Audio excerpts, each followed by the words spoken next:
Bonjour à tous, aujourd'hui je vous retrouve pour une vidéo flamme jumelle où je vais traiter plus particulièrement du compromis et de l'attachement.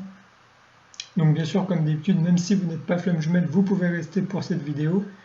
Et bien sûr ici je ne livre que mon avis personnel que je tire de mon vécu personnel et de ce que j'ai pu observer autour de moi et dans certaines vidéos. Donc voilà, prenez ce qui vous parle à vous.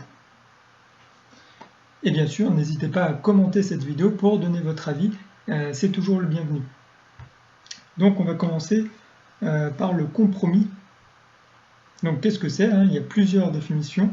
Donc déjà en tant que substantif masculin, le compromis c'est un état, une solution intermédiaire à moyen terme entre deux extrêmes. C'est que dans une affaire difficile ou délicate, dans un litige par exemple, c'est l'accord obtenu par des concessions mutuelles des parties en présence. En tant qu'adjectif, ça signifie aussi qui a subi une atteinte, un dommage plus ou moins durable, dont la réputation, l'honneur ont subi un tort irréparable. Donc c'est important, je vais y revenir. On comprend bien ici, dans le compromis, qu'il y a présence de concessions mutuelles des deux parties en présence, donc c'est soit deux, soit plusieurs parties en présence, mais ici on prend l'exemple de deux parties en présence. C'est donc une solution intermédiaire entre deux extrêmes, deux opposés. Ici on a donc deux extrêmes, deux volontés opposées, deux attirances opposées, deux envies opposées, qui, dans une affaire commune, vont devoir prendre une décision commune. Afin de matérialiser par exemple quelque chose dans la matière, ce n'est qu'un exemple. Ici, il y a donc rejet mutuel des deux parties, car l'on fait des concessions réciproques sur deux volontés qui sont opposées à la base, afin d'atteindre un objectif intermédiaire et commun. Ici, on comprend bien donc la notion d'atteinte et de dommage qui était présent dans la définition, qui est intrinsèque en fait au rejet que chacune des deux parties va subir dans cette affaire. Et donc ici, si vous avez bien suivi toutes mes autres vidéos que j'ai faites sur le thème des flammes jumelles, y compris mes vidéos sur les 5 blessures de l'âme, vous avez bien compris que c'est le masculin qui, pour moi, vit le rejet principalement dans son enfance et est donc porteur de la blessure de rejet. Et donc je vais expliquer un petit peu d'autres compréhensions sur ce sujet. C'est que pour moi, cela est dû principalement justement à cette opposition d'envie, de goût, d'objectif, de volonté, d'aspiration entre l'enfant qui va naître, donc qui est né dans cette famille, et les parents qui l'ont enfanté, en quelque sorte. Et donc, profondément, cet enfant et ses parents ne sont pas faits pour s'entendre, tout simplement parce qu'ils n'ont absolument pas les mêmes envies, les mêmes aspirations. Mais la destinée a voulu que l'enfant naisse dans cette famille particulièrement. Ce n'est pas un choix qui a été individuel. Et bien sûr, dans l'enfance, l'enfant est très malléable, très naïf, il n'est pas du tout assez affirmé, que ce soit personnellement ou intellectuellement, vis-à-vis de lui et vis-à-vis des autres. Ce qui en résulte, c'est que l'enfant va se laisser contrôler, donc par sa famille et les autres en général. Il n'a tout simplement aucun pouvoir d'agir, aucun pouvoir d'action sur la réalité. Il est sous le joug et la responsabilité de ses parents. Il est contraint, en quelque sorte, de se soumettre donc à la volonté de ses parents, donc de se soumettre à un contrôle qui ici va être extérieur, qui est la volonté de ses parents. Au fil du temps, l'enfant ne sera pas considéré comme un être humain à part entière, mais uniquement comme l'extension de la volonté parentale ou sociétale, si on prend le cas de manière plus générale. Il sera donc considéré comme un outil, comme un robot utilisé pour atteindre des objectifs, donc les objectifs égoïstes des parents en question. Il ne sera pas considéré comme étant un être humain pourvu d'émotionnalité, pourvu d'attirance, pourvu d'envie. il n'aura de toute façon pas le droit de les exprimer et il est réellement considéré comme une extension de la volonté des parents qu'il doit, lui, matérialiser dans la matière. Donc, si vous avez vu ma vidéo sur le pouvoir créatif. Ici, toute envie ou prédisposition qui sortirait donc du champ parental sera rejetée, non satisfait, non considéré et non soutenu par les parents. Les parents exercent ainsi comme un droit de veto sur la vie et sur les envies de l'enfant. Et donc au final, l'enfant ne vit plus seulement dans le compromis, mais dans le rejet total de sa personne au profit de quelqu'un d'extérieur, ici les parents, ou de manière plus large, encore une fois, la société en général. Par la suite, dans la société et les relations, tout se fera sous forme de rejet et de compromis. Donc dans la société, il sera question de rejet de lui-même au profit de la société et de ses règles, par exemple. Donc ici, le rejet et le compromis, bien sûr, chez le masculin, c'est sa blessure la plus profonde. Mais le rejet ne va pas sans l'humiliation, si vous avez bien compris ce que j'ai dit donc dans mes précédentes vidéos. Ici, le rejet de la volonté et des aspirations de l'enfant sera systématiquement justifié par l'humiliation de cette même volonté ou de cette même aspiration. On va tout simplement rabaisser cette volonté, dire qu'elle n'est pas à la hauteur de leurs exigences, ou peu importe la justification que l'on va utiliser pour dénigrer la volonté et les aspirations de l'enfant, de toute façon, cette volonté sera rejetée. Ainsi, les parents agiront en tant que sauveurs de l'enfant, à vouloir le diriger là où ils estiment juste qu'il doit aller, à lui dicter des règles de conduite et de comportements divers et variés, et à vouloir bien sûr contrôler jusqu'à même ses pensées et sa manière de réfléchir. Ceci, pour le masculin, est vécu comme un envahissement mental. C'est comme une immixtion dans son cerveau, on peut dire, dans sa manière de penser, dans sa vie personnelle et profonde. Ici, l'enfant considère donc, à cause de cette immixtion, qu'il ne peut plus penser par lui-même de manière libre, tout en étant en présence de cette présence extérieure, ici les parents.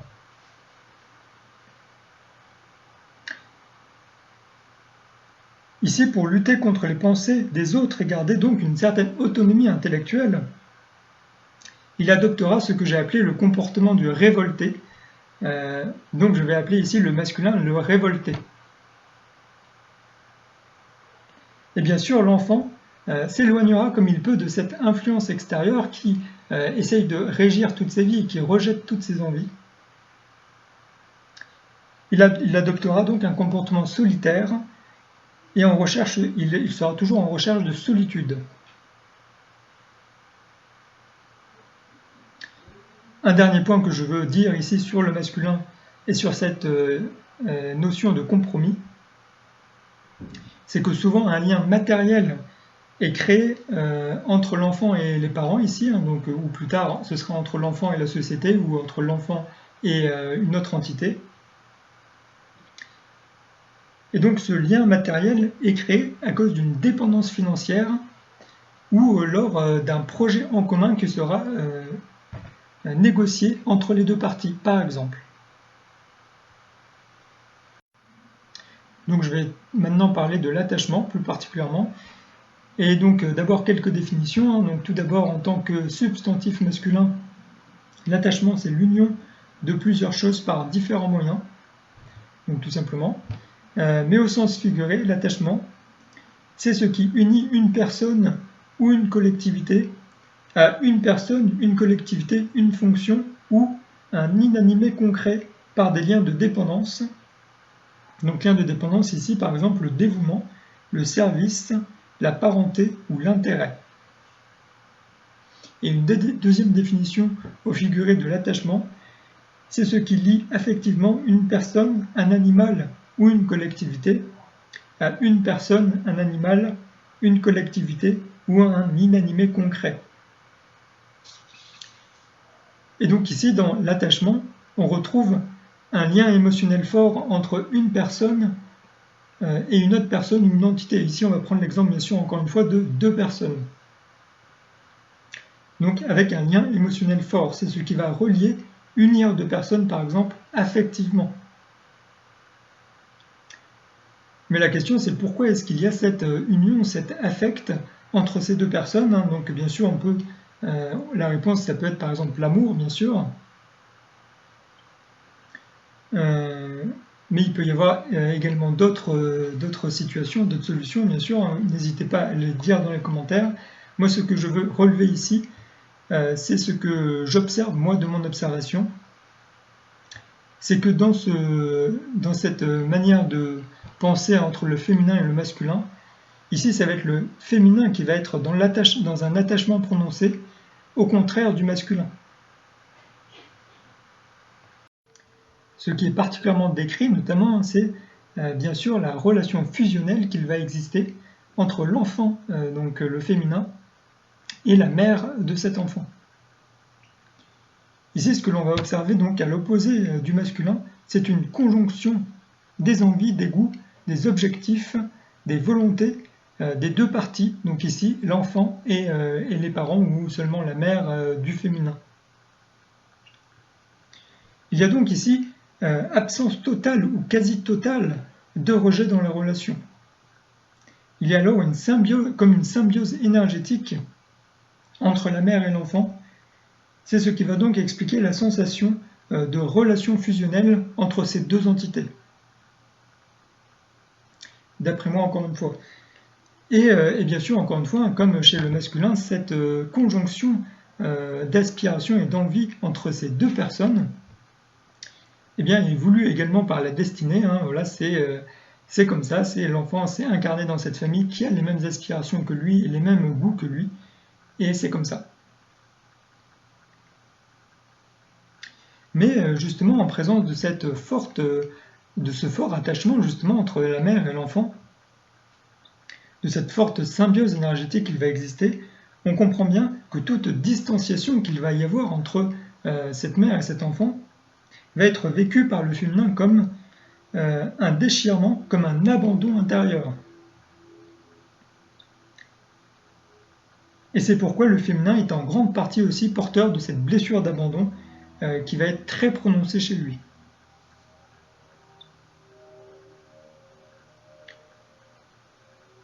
L'attachement que le féminin va développer vis-à-vis de sa relation avec sa mère, particulièrement, va se répercuter également dans ses autres relations qu'il va avoir dans la société, avec notamment une forte dépendance affective.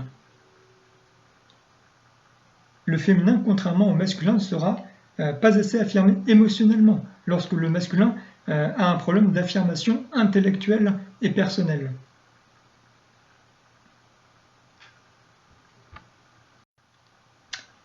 Et en même temps, cette symbiose énergétique ressentie donc entre le féminin et sa mère, particulièrement, cet attachement fort qui va exister, va être ressenti comme une relation qui l'envahit de l'intérieur, où le féminin a l'impression tout simplement de se perdre lui-même dans cette relation.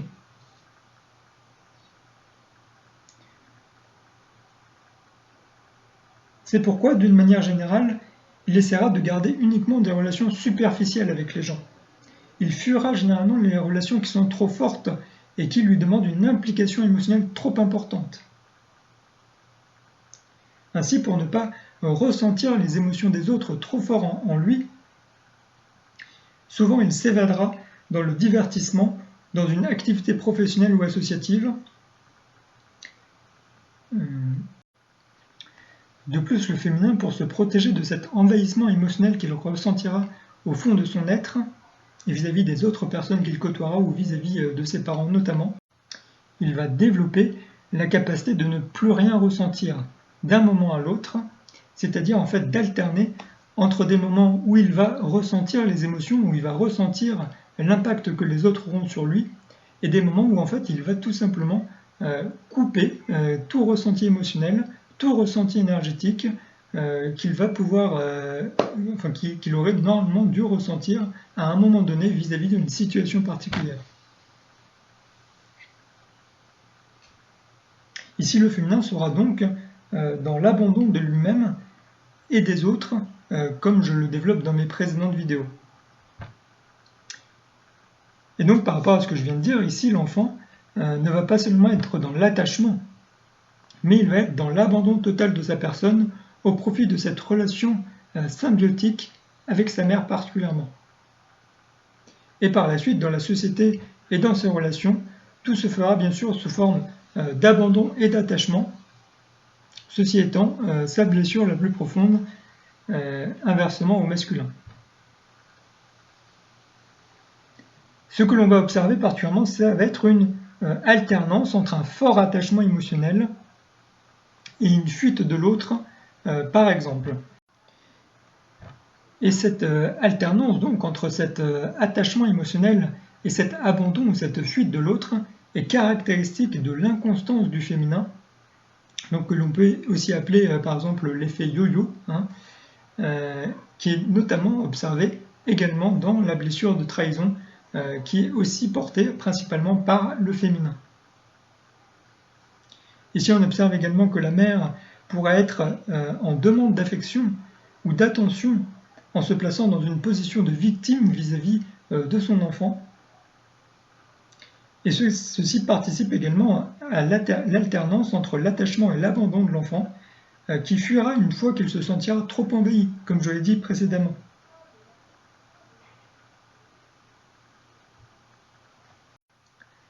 Cette demande d'affection de la part de la mère pourra également être alternée par une demande de solitude et d'indépendance à certains moments.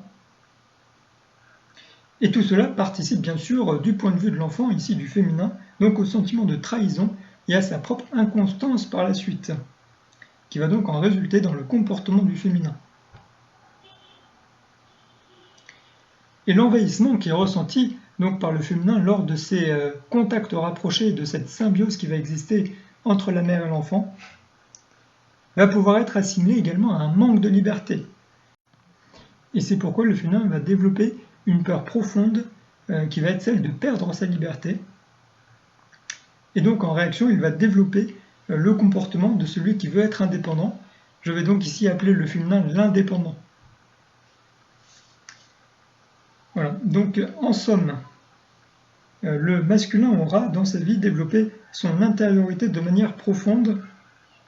Il adoptera, comme je l'ai dit, le comportement du révolté.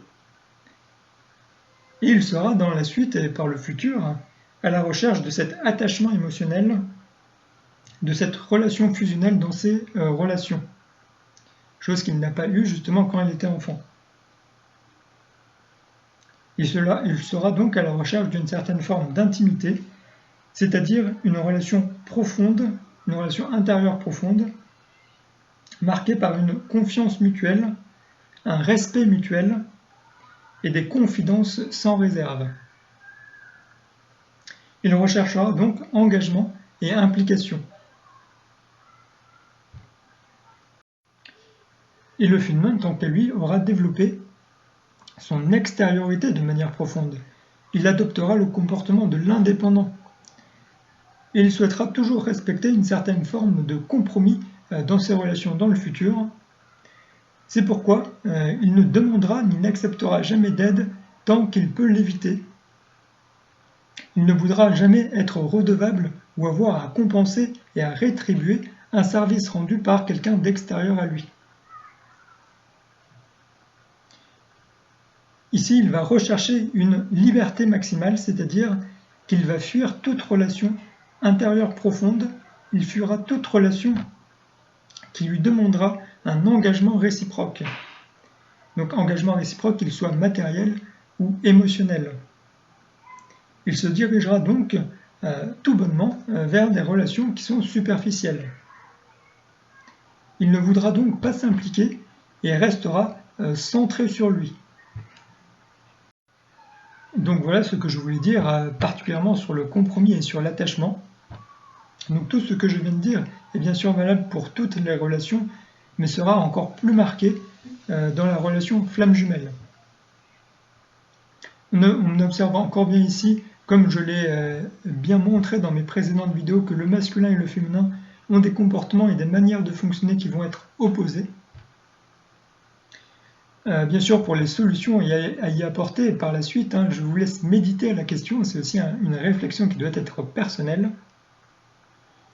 Mais d'après moi, comme toujours, c'est dans l'équilibre que l'on trouve le salut. Donc, avec un équilibre entre cet attachement et ce compromis dont j'ai parlé justement dans tout le reste de ma vidéo. Donc également un équilibre entre le comportement du révolté et de l'indépendant, mais je vais y revenir. Et donc ici, j'ai des choses à dire pour les masculins et des choses à dire pour les féminins qui m'écoutent. Donc tout d'abord pour les masculins, je leur dirais tout simplement qu'il ne sert à rien de vouloir développer une intimité avec ceux qui n'en veulent pas. Et donc pour conclure mon propos sur les masculins, je vais citer une citation de Raymond DeVos qui dit, citation, « On a toujours tort d'essayer d'avoir raison devant les gens qui ont toutes les bonnes raisons de penser qu'ils n'ont pas tort. » Fin de citation. Et donc je vous laisse méditer par rapport à ça. Ensuite, pour les féminins, je leur dirais que l'indépendance et la révolte sont les deux faces d'une même pièce que l'on peut appeler la liberté. Je leur dirais également que la liberté obtenue par fuite de l'autre n'est qu'une illusion de liberté et que fondamentalement personne n'est libre. Personne n'est libre tout simplement parce que tout est interdépendant dans l'univers. Tout est interrelié et rien ne peut fonctionner indépendamment du tout. L'évolution ne peut se concevoir seule et isolée. Nous-mêmes, en tant qu'êtres humains, nous provenons d'un endroit et nous allons vers un autre endroit. Nous ne pouvons pas comprendre en réalité l'évolution de la vie et le chemin de vie de manière isolée et seule et isolée du reste.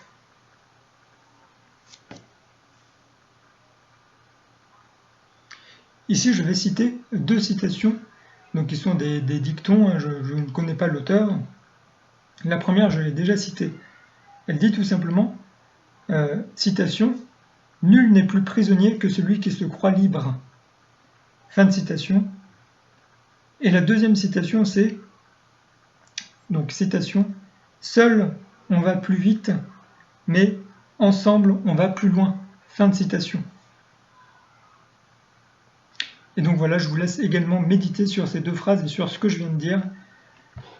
En conclusion de cette vidéo, je voudrais citer également une citation de Confucius qui dit tout simplement, citation, « Les semblables ont un accord facile, mais les contraires ont un accord fécond. » Fin de citation. Et donc ici, je vous laisse imaginer ce que cela peut donner pour des êtres qui sont à la fois semblables et à la fois contraires. Donc voilà, c'est tout ce que j'avais à dire pour cette vidéo. Merci de l'avoir suivi jusqu'au bout et de l'avoir écouté. J'espère qu'elle vous aura intéressé. N'hésitez pas à commenter et à donner votre avis en commentaire. N'hésitez pas également à la partager si vous pensez qu'elle peut servir à d'autres personnes. N'hésitez pas également à aimer cette vidéo. Je ne le dis pas généralement dans mes autres vidéos, mais n'hésitez pas à l'aimer, ça permet d'augmenter le référencement. Je vous mets ici la playlist qui correspond à la biorésonance multidimensionnelle, car je rappelle comme d'habitude que je suis thérapeute en biorésonance multidimensionnelle, que je peux vous accompagner dans votre rétablissement de santé individuelle. Donc je vous invite à la voir si vous êtes intéressé. Et je vous remercie tout simplement de m'avoir écouté, et je vous souhaite à la prochaine.